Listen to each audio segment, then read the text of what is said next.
하나님께서 오늘 우리에게 주신 말씀은 창세기 42장 18절에서 38절 말씀입니다. 창세기 42장 18절에서 38절 봉독하겠습니다. 사흘 만에 요셉이 그들에게 이르되 나는 하나님을 경외하노니 너희는 이같이 하여 생명을 보존하라. 너희가 확실한 자들이면 너희 형제 중 한 사람만 그 옥에 갇히게 하고 너희는 곡식을 가지고 가서 너희 집안의 굶주림을 구하고 너희 막내 아우를 내게로 데리고 오라. 그러면 너희 말이 진실함이 되고 너희가 죽지 아니하리라 하니 그들이 그대로 하니라. 그들이 서로 말하되 우리가 아우의 일로 말미암아 범죄하였도다. 그가 우리에게 애걸할 때 그 마음의 괴로움을 보고도 듣지 아니하였으므로 이 괴로움이 우리에게 임하였도다. 루벤이 그들에게 대답하여 이르되 내가 너희에게 그 아이에 대하여 죄를 짓지 말라고 하지 아니하였더냐. 그래도 너희가 듣지 아니하였느니라. 그러므로 그의 피값을 치르게 되었도다 하니 그들 사이에 통역을 세웠으므로 그들은 요셉이 듣는 줄을 알지 못하였더라.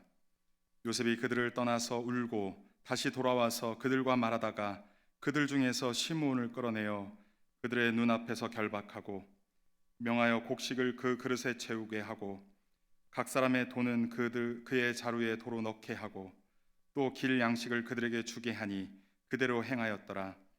그들이 곡식을 나귀에 싣고 그곳을 떠나더니 한 사람이 여관에서 나귀에게 먹이를 주려고 자루를 풀고 본즉 그 돈이 자루 아귀에 있는지라.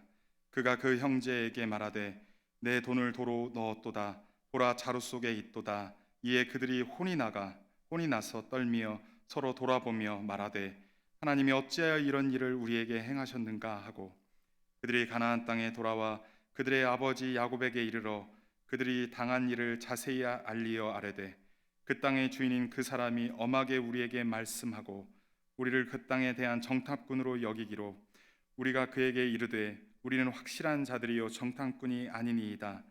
우리는 한 아버지의 아들 12 형제로서 하나는 없어지고 막내는 오늘 우리 아버지와 함께 가나안 땅에 있나이다 하였더니 그 땅의 주인인 그 사람이 우리에게 이르되 내가 이같이 하여 너희가 확실한 자들임을 알리어 너희 형제 중에 하나를 내게 두고 양식을 가지고 가서 너희 집안의 굶주림을 구하고 너희 막내 아우를 내게로 데려오라. 그러면 너희가 정탐꾼이 아니요 확실한 자들임을 내가 알고 너희 형제를 너희에게 돌리리니 너희가 이 나라에서 무역하리라 하더이다 하고 각기 자루를 쏟고 본즉 각 사람의 돈뭉치가 그 자루 속에 있는지라. 그들과 그들의 아버지가 돈뭉치를 보고 다 두려워하더니 그들의 아버지 야곱이 그들에게 이르되 너희가 나에게 내 자식들을 잃게 하도다. 요셉도 없어졌고 시므온도 없어졌거늘 베냐민을 또 빼앗아 가고자 하니 이는 다 나를 해롭게 함이로다. 루벤이 그의 아버지에게 말하여 이르되 내가 그를 아버지께로 데리고 오지 아니하거든 내 두 아들을 죽이소서. 그를 내 손에 맡기소서. 내가 그를 아버지께로 데리고 돌아오리이다. 야곱이 이르되 내 아들은 너희와 함께 내려가지 못하리니 그의 형은 죽고 그만 남았음이라. 만일 너희가 가는 길에서 재난이 그에게 미치면 너희가 내 흰머리를 슬퍼하며 수월로 내려가게 함이 되리라. 아멘.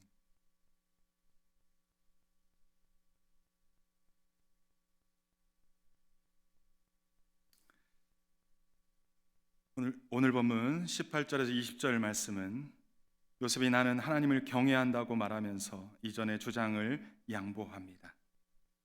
요셉은 약속된 3일 후 형들을 감옥에서 불러냅니다. 요셉이 이 단락에서 하나님을 경외한다고 말하는 것은 외국인들에게도 기본권인 기본 인권이 있다라는 것을 인정하는 것입니다. 요셉의 이전의 주장이 9명은 감옥에 갇히고 1명이 가나안에 가서 베냐민을 데려올 경우 정탐꾼이 아니라는 것을 증명할 수 있다고 말했습니다. 그러고 나서 곡식을 사갈 수 있다라고 했습니다. 그런데 이제 1명을 옥에 가두고 9명의 형들이 먼저 많은 곡식을 가지고 가서 그들의 가족이 굶주리지 않게 하고 베냐민을 데려오라고 한 것입니다. 요셉은 하나님을 경외하는 사람으로서 어떻게 사람을 대해야 하는지를 말합니다. 형들은 과거에 자신의 동생인 요셉을 어떻게 대했습니까? 요셉은 하나님을 경외하는 사람이라면 외국인조차도 그들의 최소한의 기본 인권을 인정하는데, 형들은 형제 우애도 저버리고 아우를 죽이려 하고 노예로 판 것입니다. 하나님의 말씀은 오늘날 우리에게도 도전합니다. 하나님을 경외하는 우리는 어떻게 형제를 대하고, 어떻게 공동체를 대하고, 어떻게 나그네를 대해야 할지를 말씀하고 있습니다. 하나님을 경외하는 사람이라면 하나님의 형상대로 지음받은 사람들을 어떻게 대할지를 도전하고 있습니다. 21절에서 25절 말씀은 형들은 과거 20년 전에 요셉에게 했던 악한 행동들을 후회합니다. 21절에서 형들은 서로 말합니다. 그때 우리가 아우의 일로 말미암아 범죄하였다.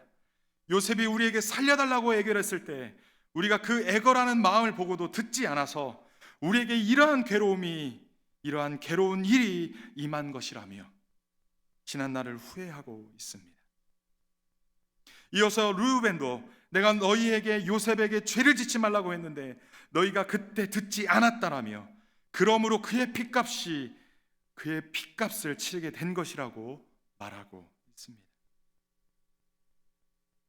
형들은 그 자리에서 통역관을 세우고 말하는 것이라 자기들끼리 하는 말을 요셉이 알아듣는 줄 전혀 알지 못했습니다. 형들은 지금 이 상황을 과거 요셉에게 저질렀던 범죄에 대한 대가를 치는 것으로 간주하고 과거 잘못했음을 후회하고 뉘우치고 있습니다. 그리고 요셉은 장남 르우벤이 자신을 살리기 위해 애쓴 것도 알게 되었습니다. 요셉은 형들의 이야기를 듣다가 형들을 떠나가서 울었습니다. 형들의 생명을 죽일 수도 있는 총리의 위치에서 과거 자기에게 잘못한 것에 대한 응징으로 혹독한 벌이라도 줄 수 있는데 요셉은 형들을 피해 울었다고 말하고 있습니다. 형들끼리 이야기하는 소리를 듣고는 푹 받쳐오는 감정을 억누르지 못하고 자리를 피해 울고 온 것입니다. 26절에서 28절 말씀은 요셉은 형들이 있는 곳으로 다시 돌아와 형들이 보는 앞에서 시므온을 결박합니다. 이렇게 함으로써 형들이 다른 형제에 대한 애틋한 마음이 들게 하기 위함일 것입니다. 나아가 그 마음으로 베냐민을 데려오게 하기 위함일 것입니다. 루벤은 장남임에도 불구하고 볼모가 되지 않고 차남인 시므온이 결박당하는데 아마 그것은 루벤이 자신을 위해 애쓴 것을 알기에 대신 차남을 볼모로 잡지 않았나 합니다. 요셉은 9개의 자루에 곡식을 담게 하고 그의 신하들에게 담게 하고 그들이 곡식값을 치른 뒤 몰래 자루 속에 다시 넣게 합니다. 요셉의 입장에서 형들에게 돈을 받고 곡식을 파는 것은 아마도 불편했던 것으로 보여집니다. 그리고 가는 길에서 먹을 양식까지 주게 합니다. 요셉은 과거는 잊고 형들에 대한 순수한 마음이었던 것 같습니다. 가나안으로 올라가는 여정에 형들 중 한 사람이 자루를 풀다가 곡식을 샀던 돈이 자루 속에 그대로 있음을 발견합니다. 형들은 서로 하나님이 어찌하여 이런 일을 우리에게 행하셨는가라고 말을 합니다. 이 표현은 하나님께서 자기들에게 앞으로 더 해로운 일을 닥치게 하시려고 이와 같이 하나님께서 행하셨다라고 해석하고 있습니다. 형들은 자신들이 과거에 악을 행하여서 그 대가를 치르고 있다라고 그렇게 여기고 있는 것입니다. 지금 그들은 양심의 가책을 느끼고 잘못을 뉘우치고 있는 듯 보여집니다. 29절에서 35절 말씀은 형들은 가나안 땅에 돌아와 그들이 당한 일을 아버지에게 보고합니다. 자신들이 애굽에서 정탐꾼으로 몰려서 시므온이 애굽에 볼모로 갇혔다고 베냐민을 데리고 가야 시므온을 데리고 올 수 있다라고 보고하고 있습니다. 그리고 9명의 형제들이 각자가 가지고 온 곡식 자루를 쏟다가 자신들이 각각 값을 치른 돈뭉치가 자루에 있는 것을 보고 모두가 두려워합니다.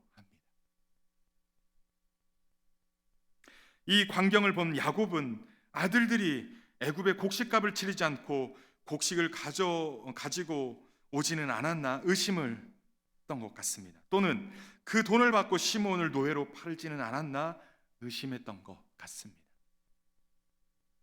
야곱 또한 이 사태를 보고 놀라고 두려워했던 것입니다. 36절에서 38절 말씀은 야곱은 극도로 아들들을 경계하며 베냐민을 잃을까 걱정하고 있습니다. 36절에서 야곱은 이러한 상황을 듣고 본 후 너희가 나에게 내 자식을 잃게 하도다, 내 자식들을 잃게 하도다 라고 말합니다. 그도 그럴 것이 20년 전에 요셉을 형들에게 보냈는데 피 묻은 채색옷만 가지고 왔고, 이번에는 시므온이 애굽에 붙들려 있다라고 그러면서 없어졌다고 하기 때문에 그렇습니다. 그런데 이제는 베냐민마저 또 빼앗아 가려고 하니 아버지 야곱으로서는 도저히 아들들을 믿을 수 없고 너희가 나에게 내 자식인 베냐민을 잃게 한다고 말하는 것입니다.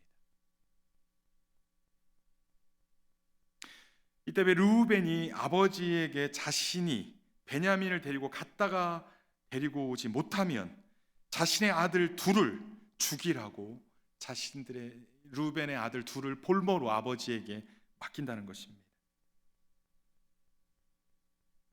르우벤은 갑자기 베냐민을 데리고 올 테니 그를 자신에게 맡겨달라고 예언하는 것입니다. 하지만 야곱의 반응은 내 아들은 너희와 함께 내려가지 못한다 라며 베냐민 내주기를 거부합니다.